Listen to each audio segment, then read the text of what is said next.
Muito boa noite, é com muita alegria que nós começamos mais um programa Direção Espiritual. É interessante que às vezes a vitória nem está pronta, mas quando nós declaramos, é como se a nossa coragem de declarar essa vitória, mesmo que a gente não veja os sinais dela, Deus antecipasse esse processo. Porque a vitória, para acontecer, nós precisamos acolher a graça de Deus e precisamos fazer a nossa parte. E quando nós declaramos a vitória, a nossa mente se programa. É como se ela se permitisse viver aquilo que nós já proclamamos. Porque o estado de fracasso, minha gente, ele tem um poder assolador sobre nós. Quando nós alimentamos, sabe, no dia a dia, você sabe o que eu estou dizendo? Porque isso é muito comum na nossa vida. Quando as coisas começam a dar errado, quando não acontecem de acordo com a nossa expectativa, com aquilo que a gente havia planejado, é natural que a gente se sinta, talvez não fracassados, mas a gente se sinta frustrados. A frustração faz parte da vida humana. Mas a frustração, quando ela não é trabalhada para a gente poder superar, né? Porque é natural que a gente se frustre, mas não é natural que a gente permaneça muito tempo frustrado. A gente já falou aqui tantas vezes da capacidade humana de superação, não é? A gente vê tantas pessoas sendo capazes de superar as dificuldades da vida, e a gente se entusiasma a ser capaz também. É a força do testemunho do outro na nossa história. Por isso que é tão bom a gente ouvir o testemunho de alguém que conseguiu, de alguém que passou por dores semelhantes a nossas, e foi além, não ficou parado nelas.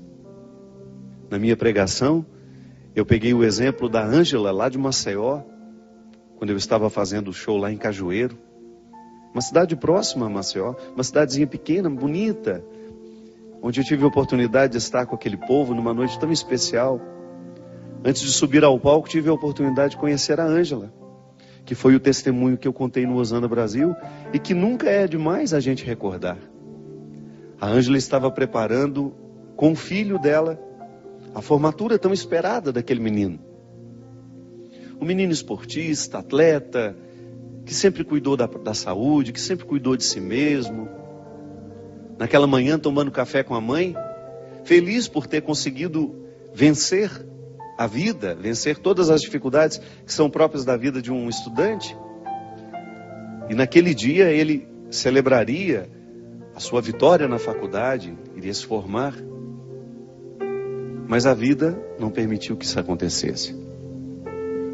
Na hora do almoço, quando Ângela voltou, tomou café com o rapaz, foi ao salão, foi preparar-se também, e quando voltou na hora do almoço, encontrou o filho morto dentro do banheiro. Depois de investigadas as causas da morte, uma parada cardíaca, um infarto fulminante, tão comum nos jovens de hoje, né?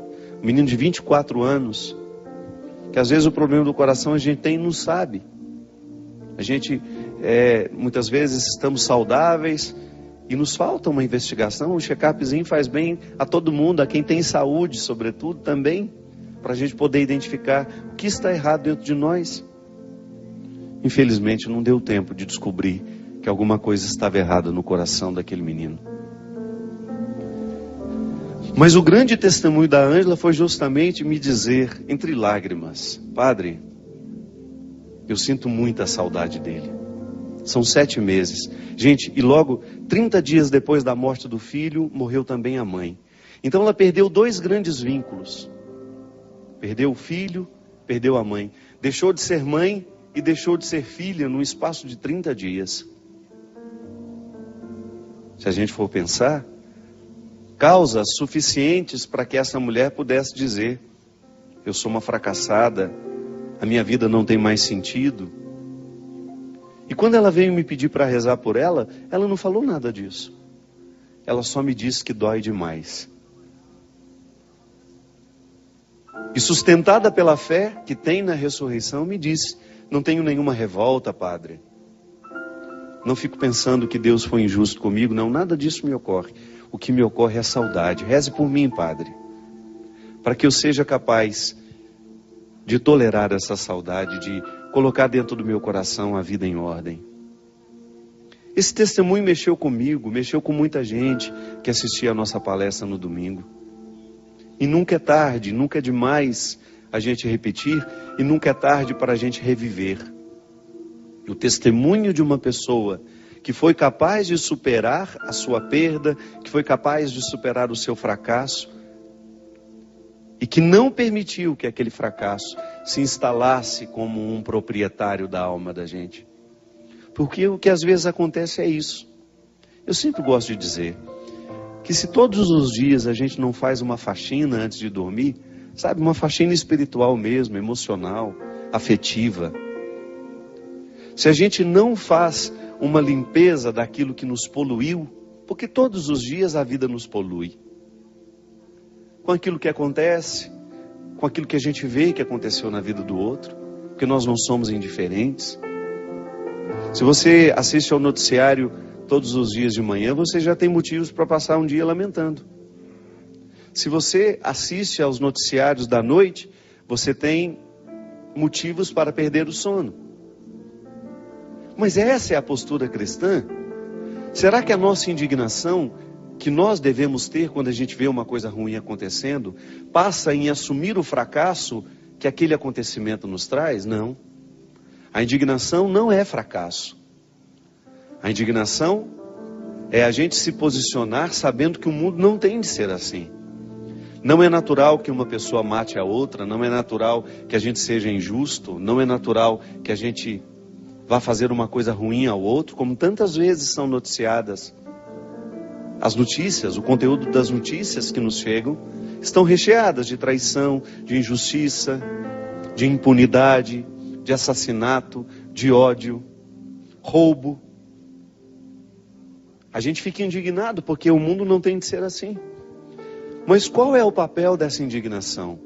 Provocar dentro de nós o desejo de fazer esse mundo ser diferente, então, a partir da parte que nos cabe. Como a Ângela fez. A Ângela, ao sentir a dor de perder um filho e de perder a mãe, ela resolveu recrutar tudo o que a fé havia dado ela ao longo da vida. E resolveu proclamar a vitória, mesmo com o rosto coberto de lágrimas. Aí volta ao início. Quando a gente proclama uma vitória, mesmo sem a gente ter ainda a matéria-prima daquela vitória já nas mãos, a gente dispõe o espírito a não mergulhar no fracasso. É como se a graça de Deus se antecipasse dentro de nós, nos ajudando a compreender aquele momento difícil e nos dando o entendimento de que a vitória chegará. Porque o desafio do que sofre, aquele que está sofrendo hoje, por exemplo, uma perda, pode ser que você esteja me assistindo e você tenha sepultado um ente querido hoje. Pode ser que você tenha visto morrer um amigo, um filho, um pai, uma mãe, um irmão. É assim. Todos os dias alguém está perdendo. Mas a graça de Deus hoje pode lhe visitar, não lhe retirando essa saudade, porque esse é um processo humano. Deus não tem como retirar o que é humano. A saudade é um dom que nós temos dado por Ele. Como é que Ele vai tirar isso de mim? Eu não quero. Eu não quero deixar de sentir saudade das pessoas que eu amo. O que eu quero é que essa saudade se torne leve dentro de mim. Que não seja um fardo para me deprimir, para me amargurar. Então eu permito que a mão de Deus comece já a me consolar hoje e eu alimente esse pensamento. Quem perdeu alguém hoje precisa começar a alimentar esse pensamento. A dor que eu estou sentindo hoje não é definitiva. Porque o grande problema do sofrimento é quando nós olhamos para ele e quando a gente sente aquela dor terrível, tão próxima do acontecimento, é natural que doa de maneira terrível. Mas a gente começar a alimentar a esperança de que essa dor vai mudar o formato dela. De que ela será sim suportável. Por mais difícil que nos pareça o dia de hoje, você pode ter certeza que se bem vivido, se vivenciado tudo isso, com fé no coração, deixando-se visitar por essa sabedoria divina de que tudo vai passar, que vai ficar diferente. Esse dia tão terrível hoje pode ser num futuro um dia de aprendizado. Porque é assim que as pessoas crescem. É assim que nós superamos. É assim que nós avançamos. Eu fico pensando, né? Eu tive uma vida muito difícil sempre. A vida na minha casa não é fácil até hoje. Eu tenho muitos motivos para poder desanimar. Tenho muitos. Todos os dias eu tenho motivos para desanimar. Por aquilo que eu não consigo com os meus irmãos, com os meus amigos, com aquilo que eu não consigo comigo mesmo, por aqueles que eu vejo morrer, por aqueles jovens que eu gostaria tanto que estivessem vivendo diferente, mas não. Estão lá perdidos nas drogas, na prostituição socializada, no álcool. Por ver o meu país tão injusto, por ver tantas vezes os nossos governantes fazendo o absolutamente contrário do que deveriam fazer. Deveriam cuidar da gente, mas às vezes saqueiam o cofre público, lá onde nós depositamos os nossos impostos, para que este país seja melhor, para que a gente tenha saúde, para que a gente tenha segurança, para que os nossos filhos tenham uma boa educação. Todos os dias nós temos motivos para desanimar. Todos os dias você também tem motivo para jogar a toalha e dizer, olha, a partir de hoje eu não luto mais. Mas não é assim que se faz gente grande. Não é desistindo que se faz gente grande. E por isso que vale a pena o testemunho, porque você vê que o outro não, que você não está sofrendo sozinho, que isso é humano. Eu gosto de dizer, né? Falo no meu livro, no Quem Me Roubou de Mim, que nós muitas vezes estamos estranhos às questões humanas. Nós estamos ficando estranhos a nós mesmos. Nós estamos estranhos ao sofrimento. Nós estamos estranhos à morte, como se isso não fizesse parte da nossa vida, como se isso não fosse um processo natural da vida. Não pode ser assim. Esse livro aí que está aparecendo, ó, Quem Me Roubou de Mim, além de falar do sequestro da subjetividade, fala justamente dessas perdas que o mundo contemporâneo, que o mundo de hoje está nos trazendo. Prejuízos terríveis. Por quê? Porque a gente não se reflete, a gente não se pensa. E quem não se pensa, vai ter muita dificuldade de pensar a vida com mais amplitude. Porque a maneira como eu me penso, reflete na maneira como eu penso a minha vida. Como eu olho para as pessoas, a maneira como eu me olho, reflete na maneira como eu olho para o outro. Então, esses sofrimentos que fizeram parte de você ao longo deste ano, eles têm que lhe trazer um fruto sim. E se não trouxeram, você pode ficar esperto. Pode ser que você esteja deixando de arrancar deles o aprendizado. Pode ser que você esteja guardando os fracassos na estante, sabe? Sem reciclá-los. Não, fracasso tem que ser reciclado. Aquilo que você lutou, eu posso dizer, encontrei tantas pessoas que passaram pela batalha contra o câncer, ou porque lutaram consigo mesmas, ou porque lutaram com as pessoas mais próximas. Só quem já passou por isso sabe como é difícil. Mas depois que passa, depois que termina, não é verdade? Você olha para o cabelo que voltou a crescer e você identifica que aqueles cabelos representam sonhos. Só quem precisou perder os cabelos para fazer um tratamento de quimioterapia sabe o que é a alegria de vê-los nascendo novamente.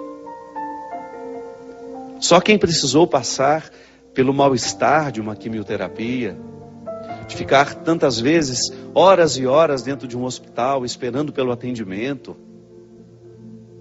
e depois você ver o resultado de que aquilo deu certo, de que o tumor regrediu, ou então a cirurgia que fez, que foi bem sucedida.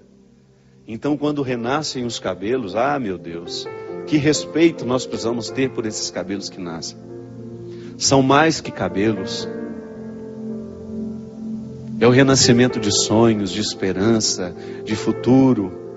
É alguém que de alguma forma pode dizer, a vida aqui venceu. E nós continuaremos lutando por essa vida. Porque só quem se viu nesse limite, nesse limiar estreito entre vida e morte, saberá identificar o quão a vida é preciosa. E deixaremos de reclamar menos. Reclamaremos menos. Porque um dia a gente viveu esse limiar e a gente sabe muito bem. Há 3 meses que eu estou lutando, com um problema que eu tive nesse ouvido esquerdo. Há 3 meses eu não sei o que é silêncio. Eu que gosto tanto. Então às vezes eu acho que eu vou ficar louco com um barulho que não termina dentro do meu ouvido. Eu tive uma pequena perda de audição, provocado não sei porquê, sei lá. São tantos os motivos que podem provocar aquilo que eles chamam de surdez súbita. O que é a surdez súbita? Quando você de repente acorda com um barulho no seu ouvido, você vai e faz uma audiometria, que é um exame que mede a audição. Aí eu descobri que eu perdi 3 frequências graves. Nem fazem falta. Poderia viver perfeitamente sem elas. Até o doutor Daniel, que tem me acompanhado, me disse: padre, é um diagnóstico muito bom. Depois outros médicos, amigos meus também, doutor Vianney lá em Petrópolis, que eu tive a oportunidade também de conversar, de passar por ele, fui tão bem atendido por ele, todo mundo dizendo, o diagnóstico é muito bom. Quando se perde frequências graves, se recupera praticamente tudo novamente. Só uma questão de tempo. Mas o problema, minha gente, não é essa bendita frequência grave que eu perdi, não. O problema é conviver com esse barulho, esse zumbido dia e noite. Sabe quando você deita para dormir cansado? E você não consegue dormir porque aquele barulho te perturba, te perturba, te perturba. E ontem, graças a Deus, eu tive assim um dia tranquilo. Foi o primeiro dia em que eu posso dizer que o zumbido não ficou o tempo todo. Foi o primeiro dia em que eu tive a oportunidade de voltar a saborear alguns momentos de silêncio. Ele não foi embora, está aqui. Vai, volta, fica baixinho, fica mais alto. Mas ontem, eu vivi um dia inteiro naquele silêncio que eu gosto, que me faz bem. Você não pode imaginar de como eu valorizei aquilo. Você não pode imaginar de como para mim foi gratificante ter a oportunidade de valorizar uma situação que às vezes passa despercebido, porque eu me acostumei com ela.